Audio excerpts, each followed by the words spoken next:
Hi, Ben here from Supercoach Insider, giving you my game debrief. It was the Adelaide Crows against Fremantle Dockers. And boy, oh boy, talk about the Dawson game show. My God, we'll have to unpack this a little bit further. I've called it debrief. Someone actually put out a comment saying, I like the debriefs.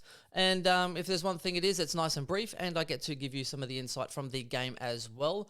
Now, this game, it literally, if there was nothing worse in a 24-hour period that Docherty owners wanted to see, it's the person you could have got instead of Docherty literally have a flawless game. It was absolutely painful to watch, like in the best way possible, but not having him, it was like FOMO times 1,000.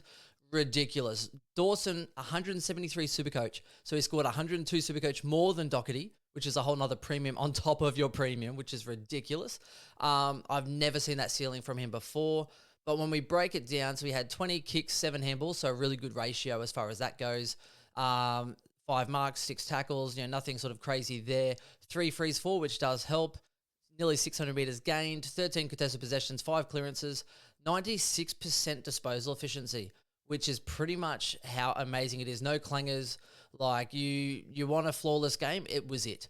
And to make matters worse, or better, depending on your perspective, I guess there are 2 perspectives here, those who are angry like me and those who are on the Dawson train. So if you have Dawson, shout out and let us know. If you don't have Docherty but have Dawson, then definitely shout out and let us know.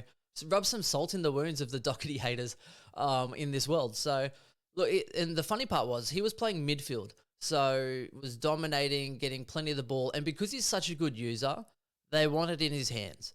So anytime it's in the midfield and there's an extraction sort of period or a link-up option, if he's in that area, they're going to him over, say, a Laird because Dawson's a better user. So it doesn't make, it makes a lot of sense that they would go that way.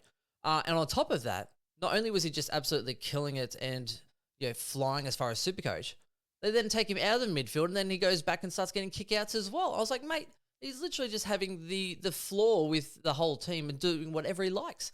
So, hey, let's just go get some free stats down in defense as well. But yeah, kudos to him. I think he had a semi-decent break even, but he'll be skyrocketing now. So yeah, they're the old 50-50s that you want to go your way, but didn't quite work out. But Dawson, I think, was absolutely impeccable. Really rated him as part of that midfield mix. Now, Berry was out for Adelaide. Is that going to impact him going forward? Look, I don't know. They're winning games and they look really good. So, speaking of looking good, can we speak then about Rory Laird, who did get some attention? So it is worth noting that particularly the first sort of quarter to the first half, particularly the first half, you're looking at Aish was giving him quite a bit of attention. Now, it kind of helped in a little way for the first quarter because he had 3 frees 4. So that all of a sudden makes it like a nice contested, you get a free kick, so there's some points there. And but the issue was he was actually, instead of getting the clearance and then getting an inside 50, by taking that free kick and getting the clearance or whatever, he was off handballing it off to someone running past, and he did that twice out of the 3 free kicks in the first quarter. So I was like, what are you doing, mate? You're not even getting me points that I need. Got about a 31 or a decent enough start to the quarter time. And then, that tag kind of got him a little bit, had a huge third quarter and then literally sort of tapered off. So the one thing I am noticing is as part of it, now he's not getting the tackles he was last year. So that's impacting his score. I think this game, when you have a look, Laird had 4 tackles and he was getting 8, 9 tackles a game last year. So that's going to impact his score as well.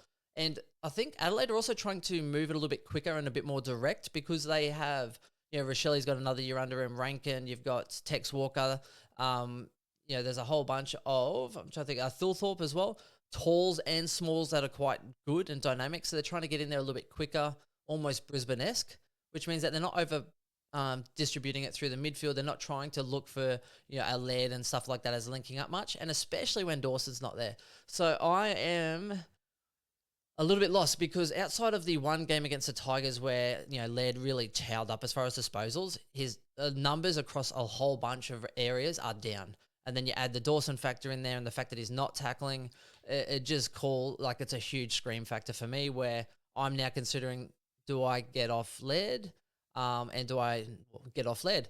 Maybe that'll help his performance. But yeah, trying to get, him out of my side, possibly just, trying to weigh up those options there. So that's an interesting part there, but only 97 Supercoach for Laird. So Thought he might have scraped a ton, but didn't quite work out from that one. So I think they're the big two players from Adelaide. Now McElhaney, I don't even know if I'm saying that right, but he got 103 Supercoach. And, only, 16 touches, 5 marks, but he was impressive. And he was actually even playing, I think, on Walters, who pretty much he kept to only a couple of touches in that first half.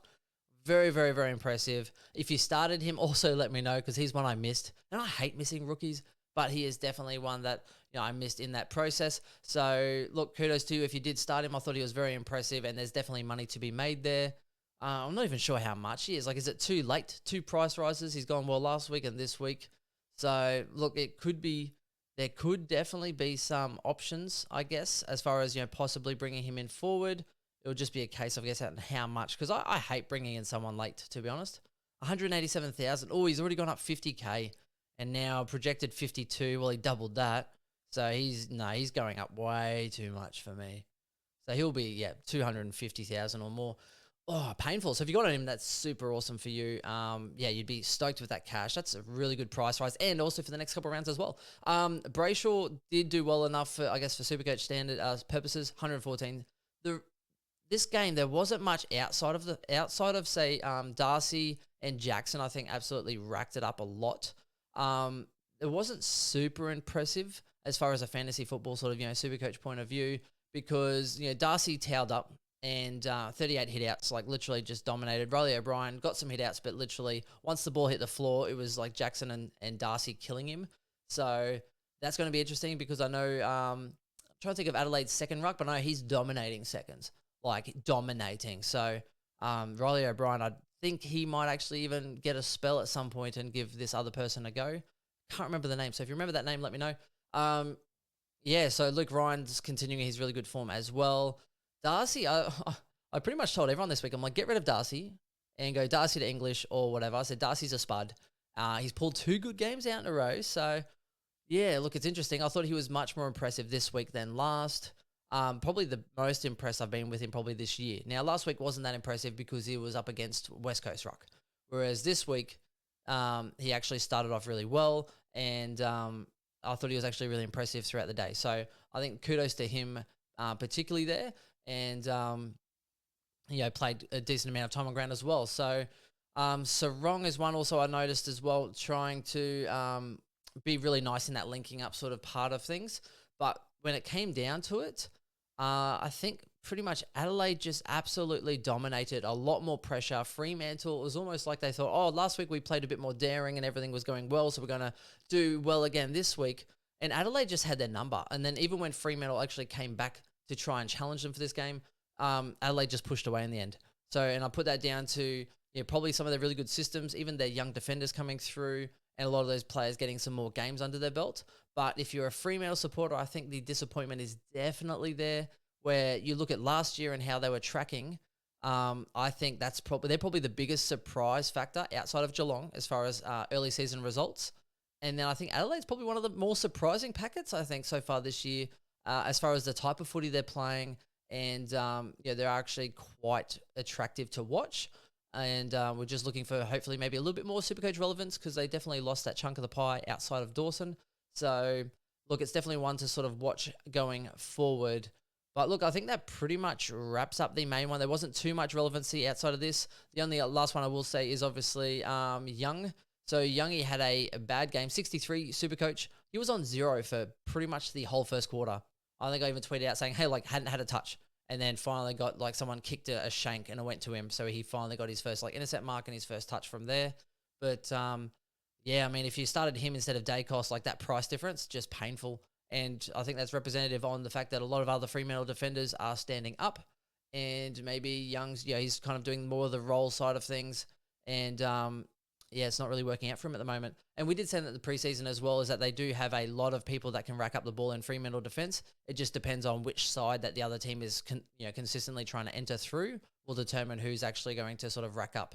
So they don't have one main kind of quarterback. Sometimes they kind of switch in between as far as positions, where whoever's got the better position will then get that distribution and get freed up. So it's not a set role or a set thing, which is why we flagged Young as an issue starting in this preseason.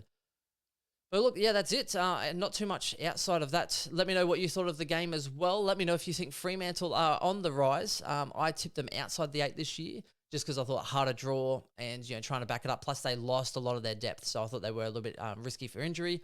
I didn't have Adelaide going this high, though. I think I had them about 5th last. So, look, let me know what you thought. Let me know what you think. I'm going to watch the next game now and have a good weekend and a good night and a happy Easter, and I'll talk to you soon. Bye.